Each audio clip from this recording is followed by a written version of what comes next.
दोस्तों, आज दुनिया में बहुत सी धारणाएं, धर्म, ज्ञान, कर्म, इनके साथ में जुड़ करके जो हमें एहसास और जो हमें स्थिरता आनी चाहिए, वो जिंदगी में अभी तक नहीं आ रही है। परंतु जब हम पुरातन पीरों, पैगंबरों, भक्तों, वलियों की बातें सुनते हैं, वो कहते हैं कि ये जो बातें जो केवल वास्तविकता से बहुत दूर है, इस परमात्मा के बारे में, इस अल्लाह गॉड के बारे में, तो जब कबीर से ये बात कही, लोग कहे कागज की लेखी, मैं कहूँ आँखन की देखी, तो ये आँखों से देखी बातें क्या हैं और इनका हमारी ज़िंदगी में क्या महत्व है, हमारे आध्यात्मिक मार्ग पर इन बातों का कितना महत्व है।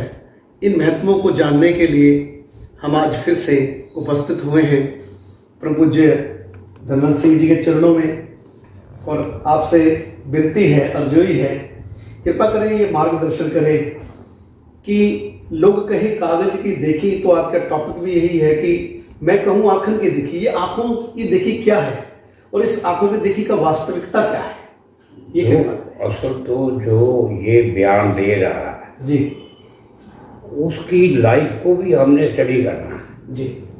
वाकई जो वो बोल रहा है वो बिल्कुल ठीक है।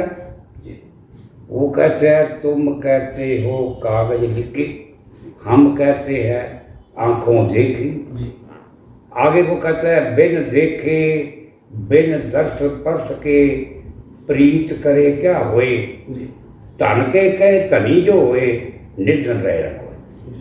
बगैर देखे बगैर जाने, और उसके बाद आगे और क्वेश्चन होता है जो गुरबानी में लिखा है, छे अखड़ियां ब्यन जिन्ना दिसंदो मापरी। वो और आंखें हैं, डॉक्टर देखता है आपको, और भी कोई आदमी देखता है। डॉक्टर के देखने और आपके देखने में फर्क है। वो किसी कहते हैं छे अखड़ियां ब्यन, आगे क्या है अंधे से ना आखियां ना। मैं जो अंधे वो नहीं कहते जिन मुख लोए ना, अंधे से ही नानका जो खतने कुत्ते जाए। असल तो ये जो देखने की आंख है, शिव जी महाराज की तीसरी आंख, ये जो ज्ञान को देखने की आंख है, इसको तीसरी आंख कहते हैं। वो आंख है इंसान की गुरु से मिलती है। इसी वो आंखों का भी जिक्र कृष्ण भगवान जी गीता में करते हैं। गीता में अर्जुन को कहते हैं, हे अर्जुन तुम इन नेत्रों से मुझे नहीं पहचान सकते। अर्जुन 32 साल कृष्ण भगवान के साथ रहा, नियरेस्ट था। उसके रथ को ड्राइव कर रहे थे कृष्ण भगवान, रिश्तेदार भी थे, अरे उसकी संबंध भी थे। तो वो कहता तुम इन नेत्रों से मुझे नहीं देख सकते, मैं तुम्हें ज्ञान चक्षु देता हूँ। ये जो आंख मिलती है ये अपने पास नहीं होती, ये नई आंख होती है। वो कृष्ण भगवान जब अर्जुन को कहता है, अर्जुन की लाइफ में एक घटना घटी। जब द्रौपदी की शादी हुई तो उस वक्त होती थी, आदमी को टेस्ट किया जाता था। तो वो टेस्ट किया गया था, ऊपर एक मछली घूम रही थी, मछली का अक्ष नीचे था। सबको कहा कि मछली की आंख में आपने तीर लगा, बाकी सारे फेल हो गए। अर्जुन ने वो इतनी बारीक आंख में तीर लगाया, वो लग गया। इतनी तेज आंख वाला कृष्ण भगवान को 32 साल नहीं देख सकता, जब गुरु ने मुंह से नहीं कहा मैं तुम्हें ज्ञान चक्षु देता हूँ, गुरु मुखों लाए तो सोजी पाए। कबीर की लाइफ में भी गुरु एक बार आया। रामानंद गोसाई आम आदमी को ज्ञान नहीं देता। ये जरूरी होता है, गुरु के बगैर ज्ञान नहीं होता। इसको आप लंगड़ा ज्ञान कहते हैं। तो फिर उसने क्या कहा, उसने पता नहीं ये रामानंद गोसाई शहर कितने बजे जाता है, कौन से रास्ते जाता है। रामानंद गोसाई के रास्ते में कबीर सुबह सुबह अंधेरे में लेट गया। रामानंद गोसाई के पांव लगे तो उसने देखा कोई ना कोई इंसान है। उसने क्या, कोई नहीं। वो आवाज उसने कही, उठ राम के राम समान। सबे गट रामा बोले, राम बोले, राम बिना को बोले रे। जब आपको ये आंख मिल जाती है, हे नेत्रो मेरे वे संसार जो कुछ देखते, हर का रूप है, हर रूप नजरी आया। रामानंद गोसाई ने कबीर को बगैर देखे उठ राम के राम समान। कबीर ने कहा कौन सा राम? रामानंद गोसाई ने ऐसा इशारा करके चला गया। आज सारा इतिहास खोलते हो, कबीर उसके बाद अपने गुरु को नहीं मिला, एक बार मिला। एक बार जिन तुम्हें सुधारा। ये जो ज्ञान है, आप एक बार इसको पकड़ लेते हैं, ये भी एक बहुत है।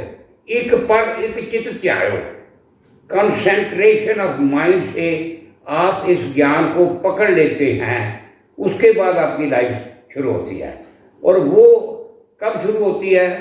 हे अर्जुन, फूल के मसलने में देर है, आंखें चमकने में देर है, पर मेरे ज्ञान की प्राप्ति में देर नहीं है।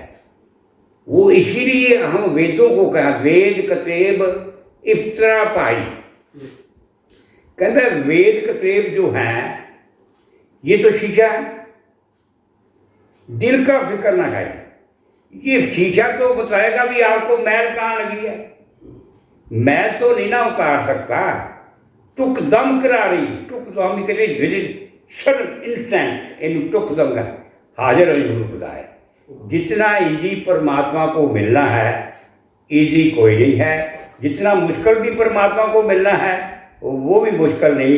ये दोनों चीज़ें जो हैं अवस्था की है। ये जन्म होता है जब आदमी इस परमात्मा को जानता है, देखता है, इसकी ज़िंदगी में एक नया चैप्टर शुरू होता है, ये दुनिया से अलग होता है। तो महात्मा जी, क्या ये जो आंखन से देखने के लिए क्या कुछ पर्टिकुलर काम, कोई कठिन तपस्या, कुछ माला, कुछ ऐसा कुछ रिचुअल्स करने पड़ते हैं क्या, जिससे ये आंखन की देखी वाला जो सब्जेक्ट है वो क्लियर हो जाता है? क्या करना? वो ऐसे ही ना, आज मैं इनको सुबह बता रहा था, जो थे ना रविदास जी।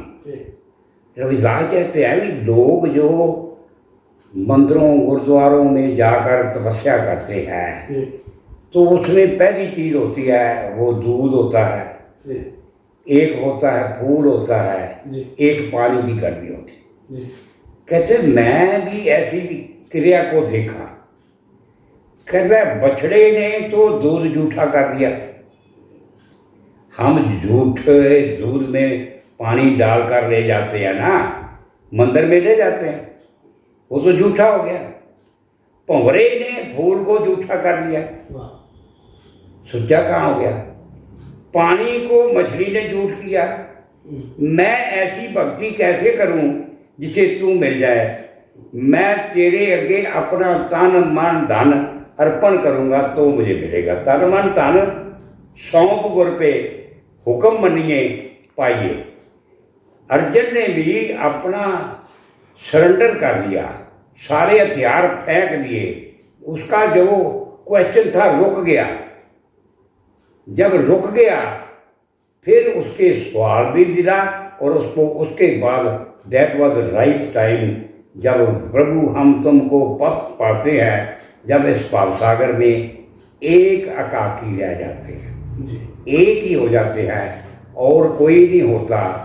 और आपके जितनी अकल के, ताकत के, दौलत के सारे सिस्टम पासे करके फिर हमारा कंसंट्रेशन ऑफ माइंड उधर होता है। तो ये आंखन की देखी का जो सब्जेक्ट है, तो क्या इसको इन आंखों से देखा जा सकता है? वो इसीलिए कहा गया है ना, ये से अखड़ियां ब्यन वो और आंखें होती हैं। इसलिए गुरु को सब, मेरे यहाँ एक आदमी था, कहता जी इतनी साल हो गए मैं बाबा जी को देखता हूँ, मेरे में तो परिवर्तन आया नहीं। मैंने कहा स्कूल में मास्टर भी होते हैं, मशहूर में चपरासी भी होते हैं, स्कूल में घंटी बजाने वाले भी होते हैं। ये जो स्कूल के मास्टर हैं वो स्टूडेंट भी उनको देखते हैं, जो चपरासी भी देखते हैं, घंटी बजाने वाले देखते हैं। घंटी बजाने वाले मास्टर को अपनी सारी उम्र देखते रहते हैं, वो सारी उम्र घंटी बजाते रहते हैं। उस स्कूल में जो पढ़ाई करने वाले, कोई आईएएस बन जाता है, कोई पीसीआर, वो देखने देखने के चलने चलने में अंतर है, जलने जलने में अंतर है, देखने में भी अंतर है। सबनू सब जग सतगुरु सब जग देखता, जिता जगत संसार डिठिया मुक्त ना भी चिच्चर शब्द ना करे। गुरु की आवाज़ पर वो बिल्कुल विश्वास नहीं करता। ये आपका जो पहला ज्ञान है वो अंधविश्वास से चलता है। मैं गया इंग्लैंड में, वो छोटे छोटे बच्चे हैं, तो वो पूछते हैं व्हाई दिस इज गॉड। मैंने कहा आपको शुरू से ना तो गीता पढ़ाई गई है, ना गुरु ग्रंथ साहब पढ़ाया गया है, तो इसलिए आपको उससे नहीं सरोका। मैंने कहा आप स्कूल में जाते हैं? कहते हैं। कहते एक लाइन इधर लगा देती जाती है, एक लाइन इधर लगाई जाती है, एक लाइन इधर लगाई जाए। Can you tell me why this is A? School में जब आपकी शुरुआत होती है वो अंधविश्वास से होती है। अब स्कूल में गए, इधर भी रख दिया, इधर भी रख दिया, ऊपर ये उड़ा है। Can you tell me why this is उड़ा? वो अगला जलेबी भी कह सकता है। पहला जो आपका सबक है वो अंधविश्वास से शुरू होता है, और अंधविश्वास से वो कहता है, स्वामी विवेकानंद ने कहा भी आपकी भक्ति पहले अंधविश्वास से होती है, बशर्ते कि आपका गुरु अंधा ना हो, उस पर आपको विश्वास हो। दो चीज़ों से आपकी भक्ति शुरू होती है। एक तो जो सौदा आप बाजार से लेना चाहें उस सौदे का आपको ज्ञान हो, कुछ ना कुछ धार्मिक ज्ञान हो। एक जिससे सौदा लेते हैं उस पर विश्वास हो। इसलिए आपका इस परमात्मा को देखने के लिए दो चीज़ों पर निर्भर करता है। जैसे बाजार में आप जो खरीदते हैं वो पता हो क्या खरीदते हैं तो आप घर में उसका इस्तेमाल करेंगे। सौदा आपको पता ही नहीं है काय को खरीदा है, उसका इस्तेमाल क्या कहते हैं, या जिससे खरीदते हैं उस पर विश्वास हो भी ये ठीक है। जी।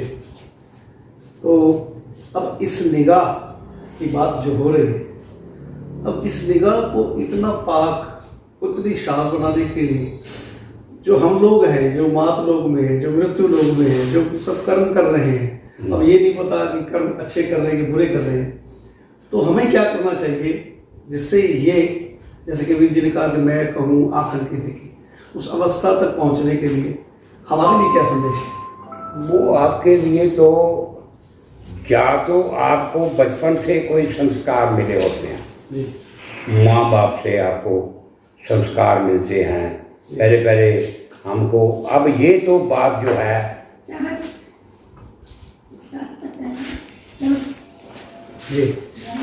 अब आपके घरों में संस्कार तो बच्चों को मिलते नहीं जी। अब इसको जो आदमी भौतिक ज्ञान में गया है, अब ये जो आप चांद पर गए हैं, मैंने चांद को भी इस नज़र से देखा है जिस नज़र से मैं अपने ज्ञान की नज़र से देखता हूँ जी। बात ये है, ये जो समझ है ये हर एक का बस का रोग नहीं है। वो कृष्ण को वो कबीर कहता है झगड़ा एक नबेड़ो राम। कहना मेरा झगड़ा जो है जब मुझे ज्ञान हुआ तो मेरा निबड़ गया।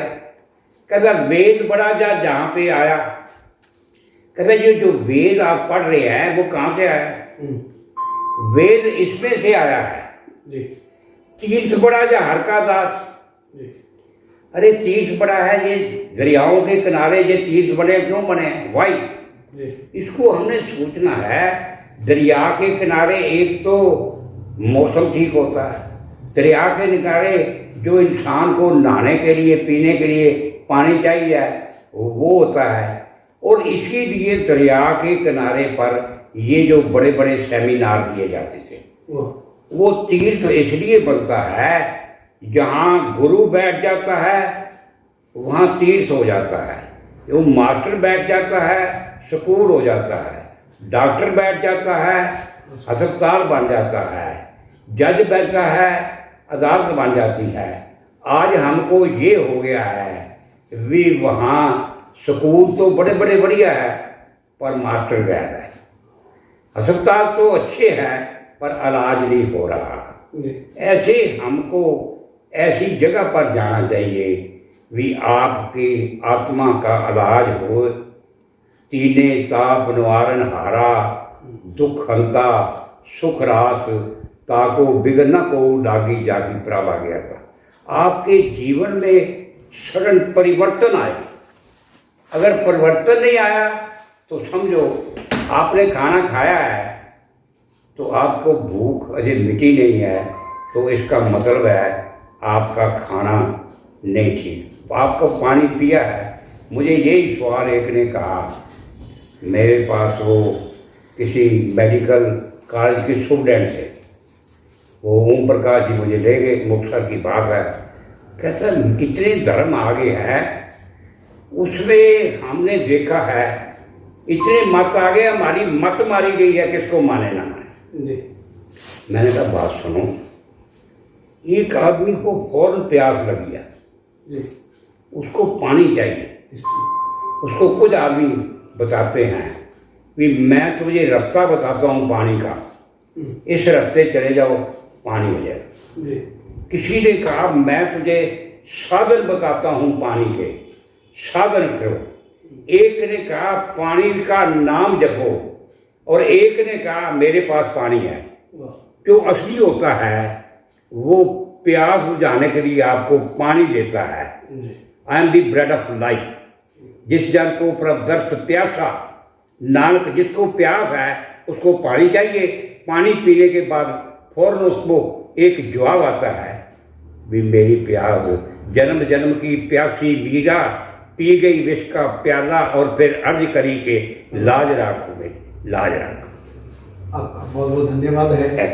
तो इसी के साथ आशा करता हूँ कि बहुत सी बातें, बहुत से जो हमारे ज़िंदगी में वास्तविकताओं के ऊपर जो धूल पड़ी है वो काफ़ी कुछ इन वचनों से, इन पवित्र व्याख्यानों से क्लियर हुआ होगा। तो इसी के साथ, इसी प्रयास में मैं और मेरी टीम को और सारथी चैनल के साथ आपका जुड़ने के लिए बहुत बहुत धन्यवाद है, और आपका बहुत बहुत धन्यवाद है जो हमें इस तरह मेरे बाप का धन्यवाद है जिसकी वजह से मुझे बिल्कुल जीरो था। सुबह तो मैं ऐसे था कि मुझे कुछ पता नहीं है जी, और कुदरती ये मैं लेटा था, थका हुआ था, एग्जैक्ट टाइम पर आ गया। उसके बाद भी कुछ नहीं आया। मेरी जिंदगी में जब खाली होता हूँ फिर इसमें आ जाता है, जब भरा होता हूँ नहीं। आज तो सुबह से आए जब मैं खाली था। महाराज, ये आपकी बात ही है कि अगर चाहे तो सागर कितना भी शांत हो, मगर उसमें जो मौजूद है हीरे मोती वो तो उसमें ही स्थिर रहते हैं ना। तो आपकी कृपा है, दया है, और मेरे पूरे दर्शकों के, मेरी टीम की तरफ से आपका बहुत बहुत धन्यवाद है जो इस तरह से हम जो अध्यात्म की प्यास में जो ये हम जैसे पथिक चल रहे हैं, तो आपके वचनों से कुछ ना कुछ क्लैरिटी तो जरूर, बहुत ज़्यादा क्लैरिटी तो जरूर होती है। और इसी प्रयास के साथ ही आप हमें इस तरह से आशीर्वाद और साथ में सुझावों के साथ नवाजते रहेंगे। तो ये आपके जो सुझाव हैं मेरी और मेरी टीम के लिए बहुत सा उत्साह का कारण बनते हैं। तो इसी के साथ आप मेरी टीम को और मुझे आज्ञा दें। तो अगली कड़ी में फिर आपके लिए कुछ विशेष लेकर के उपस्थित होंगे। इसके साथ ही नमस्कार।